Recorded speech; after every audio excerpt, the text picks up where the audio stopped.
Saudi अरब और Canada ने 2018 के तनाज़ुर के बाइस मुअत्तल होने वाले सिफारती ताल्लुकात की मुकम्मल बहाली पर बाहिमी रजामंदी ज़ाहिर कर दी है। सऊदी वज़ारत ख़ारजा का कहना है कि सऊदी वली अहद शहज़ादे मोहम्मद बिन सलमान और कैनेडियन वज़ीर आज़म जस्टिन ट्रूडो की मुलाकात के दौरान होने वाली बातचीत के दौरान दोनों रहनुमाओं ने सिफारती ताल्लुकात की पुरानी सूरत हाल में बहाल करने का फैसला किया है।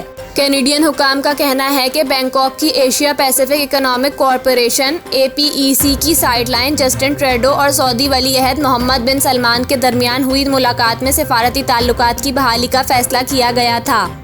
कनाडा की जानिब से सऊदी अरब पर आयद तिजारती पाबंदियां भी उठाई जाएंगी। इनका कहना था हालिया बरसों में सऊदी अरब एक अहम ग्लोबल प्लेयर के तौर पर उभर कर सामने आया है। सऊदीया ने सूडान में फंसे कैनेडियंस के इनखला में हमारी मदद की और वो सूडान मसले के हल तलाश करने के लिए भी अहम किरदार अदा कर रहा है। कैनेडियन वज़ीर ख़ारजा का कहना था कि बैनुल-अक़वामी मामलात और मसाइल के हल की तलाश के लिए हमेशा एक दूसरे से सहमत होना ज़रूरी नहीं है। हमें लोगों से बातचीत बढ़ाने की ज़रूरत है। वाज़ेह रहे कि 2018 सऊदी सहाफ़ी जमाल खाशोगी के कत्ल के बाद कनाडा समेत तमाम मगरबी ममालिक ने वाक़े की मज़म्मत की थी।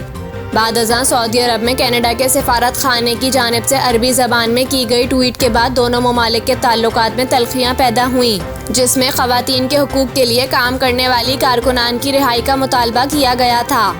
सिफारत खाने की ट्वीट के बाद सऊदी अरब ने कनाडा से अपना सफ़ीर वापस बुलवा लिया था, जबकि कैनेडियन सफ़ीर को मुल्क छोड़ने और नई तिजारत पर पाबंदी आयद कर दी गई थी। ताहम अब दोनों ममालिक ने वापस पुराने सतह से ताल्लुकात बहाल करने का फ़ैसला कर लिया है।